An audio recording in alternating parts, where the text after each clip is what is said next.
how you process and perceive yourself is determined not by what other people tell you, as much as you'd like to believe that, but in fact by how you have chosen to process yourself.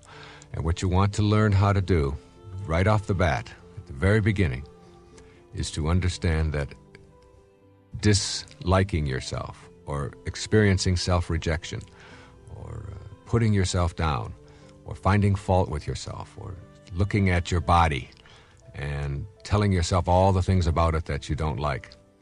Like you may be too tall, you might tell yourself that you're too short, you might tell yourself that you're too heavy, that you're too light, that you're any number of things, and you can go through every organ in your body. And some people do this very thing and find all kinds of reasons why they don't like this, they don't like that, they don't like the size of their legs, they don't like the size of their breasts, they don't like the way their hair is, they don't like their eyes, they don't like their ears, their nose is too big. It's an endless. And this is like a burden that you place on yourself in your life, and it's something that you want to really begin to process in a different way. And a way to process it is to say, what do I get out of this? What's the point in me disliking myself or finding fault with myself? It's the only self I have. Instead of doing that and keeping myself miserable, what I'm going to do is look in the mirror and say to myself, this is the body that I have shown up in, for whatever reason, whether it was my plan, or whether it was God's plan, whether it was my parents' plan, whether it was a conspiracy, whatever, it is still the reality. And I am going to accept the reality of what I have shown up in and see it as my curriculum to a higher place.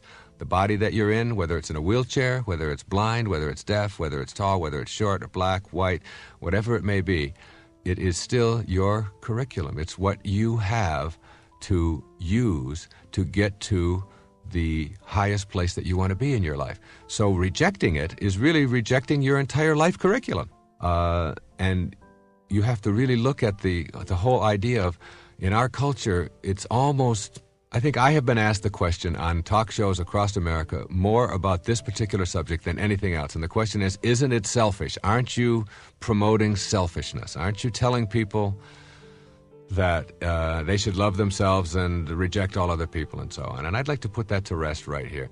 The first thing you have to ask yourself is, what does it mean to be selfish? To be selfish is to be a burden to another human being. Whenever you find yourself a burden to somebody else or someone else is a burden to you, that is a very selfish act. The person who dislikes himself, believe it or not, is the biggest burden to be around in the world. This is someone who is never happy, doesn't know how to make themselves happy, is using other people to try to get them to be happy, is always blaming other people for the conditions of their life. The person who has self-doubt or self-rejection doesn't know how to enjoy their life. And being around a person who doesn't enjoy their life is burdensome. The person who does love themselves, who feels good about themselves, who, if you ask the question, do you love yourself, there's not even an issue there. There's not even a question involved. It's simply, of course I do. This is me. This is all I have. Of course I love myself. Why wouldn't I? Why would I ever put myself down? It has nothing to do with being conceited or finding fault with other people or making yourself better than anybody else. It has nothing to do with that. It has to do with the simple notion that in order for me to be happy, I have to love myself. In order to be able to be free from being a burden to somebody else, I have to know how to enjoy my life. If I know how to enjoy my life, it means that I am loving the life that I'm having, and that means I'm loving the body that I'm in. I'm loving the self that I am. And therefore, you will not be a burden to anybody else. The person who loves themselves is never a burden to anyone else unless it's conceit. And conceit is just another form of trying to get other people to pay more attention to you. But if it's just authentic self-acceptance, then it is the most important thing that you can do. And in raising children, nothing is more important in the whole educational environment than self-concept, self-esteem. This is what we're trying to teach all the time to young people, is feel good about yourself. Treat yourself, cherish yourself as a valuable, important, significant, grand, divine creature, as someone who is unique and special in all the world. And feel that way about yourself wherever you go and carry yourself that way. So you have to say to yourself, they didn't do it to me. I allowed it to happen. and I am no longer willing to allow myself to be immobilized by the rejection that other people or other events or other institutions or whatever it may be may have attempted to impose on me.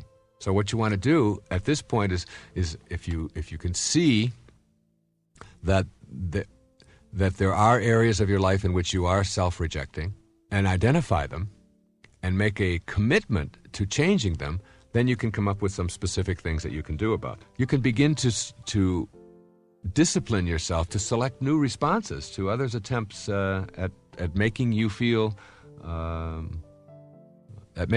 good. When someone says to you, "Gee, you look really nice today," you can practice, instead of that immediate self-rejecting kind of, "Oh, it really isn't me," or "This is my hairdresser," or whatever. You can just a very simple thank you, or "It's nice to know that you appreciate me." Just even if you don't mean it. I mean, just sometimes you have to fake it, but faking it is all right as long as you are practicing a kind of, hey, if someone says to me I look nice, or that I smell good, or that I look nice in this outfit, or that I look younger than I am, or whatever, I'm entitled to that. I'm entitled to a compliment. I'm worth that.